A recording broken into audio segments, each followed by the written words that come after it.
Hello, beautiful friends. Welcome back to Enlightened Blissful Soul. I want to talk about the frequency of money. I want to dive into the concept of why it is that sometimes we feel money is so difficult to attract. Why it is that we feel like we block money, like it doesn't just flow in, like it's hard to obtain. Because one thing I would like for you to be clear on, if you're someone who worries about their finances and doesn't have the best of relationships with money on an energetic level, because the thing is, you have to remember, we are energetic beings first, and everything is energy. Everything has consciousness to it. This is why things work. This is why medicine works. This is why plants work. This is why attracting your soulmate works, attracting more money in works, because everything is energy, and with intention and clarity, you can do that. And as someone who has been healing and developing their relationship with money, there's some things that I would like to share with you for you to keep in mind as you create an abundant life for yourself. Whether you run your own business, whether you are employed, whether you have a side hustle, whether you just want to attract in additional income, it doesn't even matter. I feel like a lot of us sometimes feel though that money is hard to obtain and maintain, and we're living paycheck to paycheck. We feel like we don't have the freedom to do as we please because of money. And there's a few things that I want to share with you to help you understand your relationship with money and also give you a different perspective on money, which is one of the most powerful lessons that I've learned about money. And it's beautiful, and it's growing, and it's forever expanding. In terms of money being energy, you have to look at it as such. By now, you should know that money is not just that piece of paper. Okay, that piece of paper is just a representation of money. This is why we also have virtual money now. Think about it. We are barely using the actual paper money, right? I mean, this is a card, but everything now is online. You pay with your phone. We have Bitcoins. Everything is virtual. And that is because, again, money is just energy. With that being said, here are some things I would like for you to think about when it comes to money. Number one, what is your relationship with money? How do you view money? How do you feel about money? Does money make you feel uncomfortable? Do you feel like you have to work hard for money? Do you feel like money is the root of all evil? Do you feel like money is just something that you need, but you maybe wish didn't exist? Do you, in a way, reject it or repel it? What kind of thoughts or beliefs do you have around money? What are the limiting beliefs around money? Like you're not worthy of money? Like, if you don't work 80 hours a week? Do you feel like in order to obtain money and be abundant, you just have to work your ass off? I want you to really reflect on these things. And you can do that by journaling. You can do that by talking to yourself out loud. But get to the root cause on what your beliefs around money is.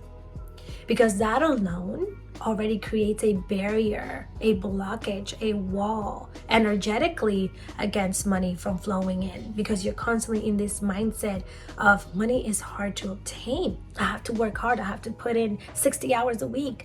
I have to give up all my free time.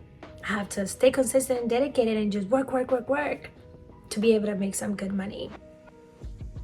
Once you're clear on that, on what your limiting beliefs is around money, I also want you to start looking at money differently. I want you to start literally as if you were speaking to a person. You're going to speak to money as if it was a person. You're going to speak to money as if it was someone right in front of you, and you're going to say everything that you want to say to it.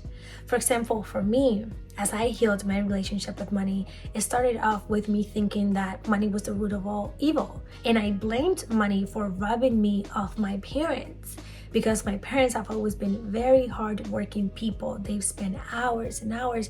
There were so many events that my mom missed out on because she had to go to work. And I don't blame her. At the end of the day, she was just trying to give us a better life. She wanted to make sure that we had food in our table. She wanted to make sure that we were living good and we have clothing and all of the things that are necessary. She's just doing what she has to do to provide for her family. But she missed out on a lot because of that. There were many times where I wish she was home, and unfortunately she could not be. And so I started to look at money as like this thing that I, in a way, felt anger towards. I felt mad at money. I'm like, it's because of you. Like, my mom has to go to work all the time to get you. And yeah, it's necessary, but like, you're robbing me of my mother. So that alone made me angry towards money. And I know this is deeper than what you may be aware of, but it's necessary for you to acknowledge if you want to better your relationship with money, if you want to attract in more money. So I sat with money, literally in meditation. I sat with it in meditation. I sat with it just in an open space, and I started telling it all these things like, my mom wasn't there because she was always working to get you. And then I realized, and I would also say, another thing that I would also say is, that a lot of the evil, bad things that happen in the world is because of money. That money has divided us as human beings, as humanity. It causes us to divide ourselves and to, it creates hatred. But that's not true. Okay, that is not true. When I sat with it and I started saying all these things, I started then realizing, wait a minute, it's not money's fault. Money's not evil. Money's not hard to obtain. That's what society teaches you. That is what people make it seem like. It's people and their intentions and their greed that make it that. If there's two people fighting over money, it is them doing that with money. It's not money's fault. It's the people and how they use it. So I started realizing that money is not evil. It's more so the intention of how people use it. And then, of course, social norms. Because society does teach you that you gotta have your 9 to 5, that you have to bust off your behind to get at least a decent living, right? And that's what my mom was taught. That's what my parents were taught. So that's what they keep passing down. You have to just work hard. And then when I started to really look into that and look at it for what it is, I said, wait a minute, it's not your fault. And I started to feel compassion towards money. I started to feel like it's not your fault. You're just here to allow us to live freely. You're here as an exchange of energy, because that's really what money is. It is an exchange of energy. If I'm putting my energy and my time into providing or doing a service, in a way, it's just you being rewarded. It's just you getting what you deserve for that time and energy. It's just an exchange. As of a lot of things, it's an exchange. You create a really nice bread for someone. Let's just use that as an example. You create this really nice bread for someone. There's a lot of time, dedication, intention, and energy put into making that bread.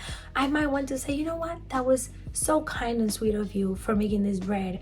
And in return, I'm going to give you this flour. That's an exchange. You know what I mean? That's an exchange. And money is there to do that. It's an exchange of your time and energy. It's appreciation for what you did. It's a reward for what you did. And so it shouldn't be hard. It shouldn't be complicated. It shouldn't be something that you have to fight for. So it is so important for you to reprogram your beliefs around money. Okay, money's not against you. Money wants to flow to you. There's paths of money awaiting you to find it. But first you have to get rid of these blockages. First you have to remove these limiting beliefs. First you have to look at what your relationship with money is. Reframe it, rewrite it. Apologize to money if you need to, cry to it if you need to, clear out the misunderstandings between you and money, and then learn to build a relationship with money. Look at it as a friend. Look at it as somebody close to you. Look at it as something that is always there when you need it, when you want it, and even when you don't. It's just always there available to you.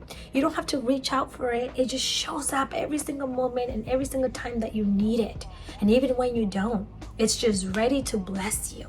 It just flows to you with ease. Okay, and adapt that type of mentality. You can do this by doing affirmations. You can do this by writing it down. There's so many different techniques, but you have to do the work. You have to rebuild your connection with money. Okay, and these are practices that I started incorporating, and this is going to be key, because if you don't incorporate these practices, if you don't actually work on reprogramming those limiting beliefs around money, it doesn't even matter. Like, you might become aware of it, like, okay, I have a bad relationship with money. This is why I often spend it recklessly. This is why I can't save enough. This is why, because I have this bad relationship. But if you don't do anything about it, it's like, think of it of literally having like a bad relationship with a child or a parent or a friend that you really want to fix. What would you do to fix that relationship with that friend? You would first address it, right? You would have a conversation with that friend, with that parent, with that child, whoever it is, right? With that partner. You would have a conversation about everything that you feel and how you can fix it. And then you would apologize, you will hug, you will make up. So you're going to be making up with money. You're going to be making up with money and literally looking at it as a friend and as support and something that is always there available to you. As a good friend or a good lover or a good parent would be. It's the same exact concept. And when you truly adapt this, you will see how abundantly you will become. Now, keep in mind, this is not an overnight process. Just because you start this journey, which I highly encourage you to do, does not mean that money by the next day is going to start pouring down. But it could. It could. For everybody's different. I've seen it happen to me before. There was this one time, I literally had someone send me $2,000 out of nowhere, and this was a stranger. I'm gonna see if I can find the thing of when they like the screenshot, and I'll put it up if I can find it. This was out of nowhere, and they just sent me $2,000 like out of nowhere. Like, this is someone that for no reason. Who does that? When does that happen? But that's what happens when you start healing your relationship with money. And it's slowly but surely you'll see how opportunities of making more money, of wealth, keeps showing up for you. It could be that you find $5 on the ground today. It could be that somebody comes up to you with a business opportunity, whatever the case may be, for you to make money. Okay, it doesn't mean that you're just gonna win the lottery and all of a sudden you have 10,000 grand. Like, could be, but let's be realistic here. It's gonna take time, because for years you've had this bad toxic relationship with money. So I hope that this video has given you something to think about. If you are serious about attracting more money into your life, it is very much possible. You just need to be a little bit patient and willing to put in the work to sit with money and heal your relationship with money. All right, my beautiful friend, thank you for joining me today. If you have found this video helpful and insightful, please do give this video a thumbs up. And also subscribe so that we can stay connected and I can continue to bring you guidance and advice in terms of how to become better aligned with an easier flowing life, with an enlightened life. Thank you, my friend, and I will see you in the next video. See ya.